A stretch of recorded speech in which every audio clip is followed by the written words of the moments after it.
కొన్నాళ్ళుండి కొన్నాళ్ళకి నశించేది అసత్తే అవుతుంది. శాశ్వతంగా ఉండేదే సత్యం.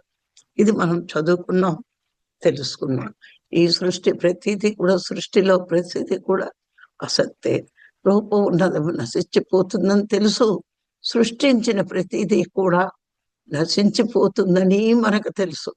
అందుకే ఇది అసత్తు, సత్యం ఆత్మే అని మనకి బాగా క్లారిటీగా అర్థమైంది ఈ మాట పెట్టుకోండి.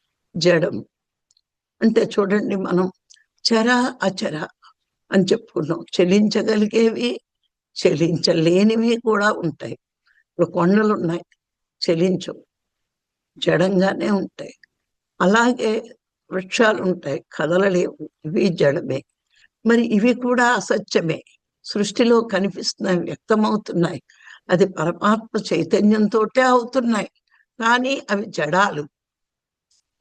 అలాగా చూసుకుంటే దుఃఖం, మరి ఎన్నో జీవులకి దుఃఖం ఉంది, మానవులకి దుఃఖం ఉంది.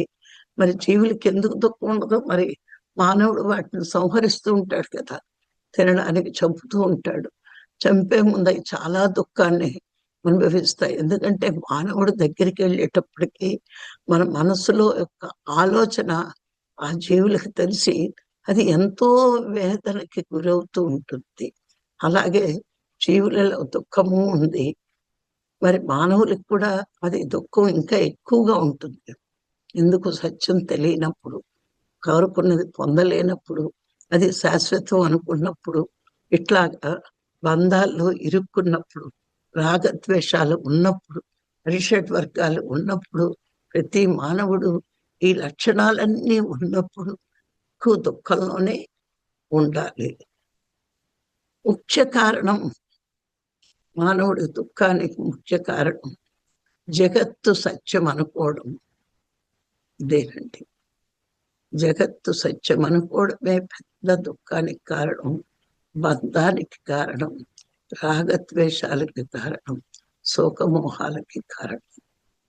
అందుకే జగత్తు మిథ్య అని ఒక మాటలో తేల్చి చెప్పి, ఈ సృష్టించబడే వల్ల నీకు దుఃఖమే మిగులుతుంది. ఎందుకంటే మానవుడు అజ్ఞానిగా ఉన్నప్పుడు ప్రతిదీ కావాలని కోరుకుంటాడు. కోరిక ఉంది అంటే అది అజ్ఞానమే. ఎప్పుడైతే నీ కోరికలు, సంకల్పాలు ఆగిపోతాయో, నీ మనసు ఈ రెండిటిని నిశ్చలమైపోయి కోరికలు, సంకల్పాలు లేకుండా ఉంటాదో, ఆ క్షణమే నీకు ఆత్మదర్శనం అంటాడు అష్టావక్రుడు.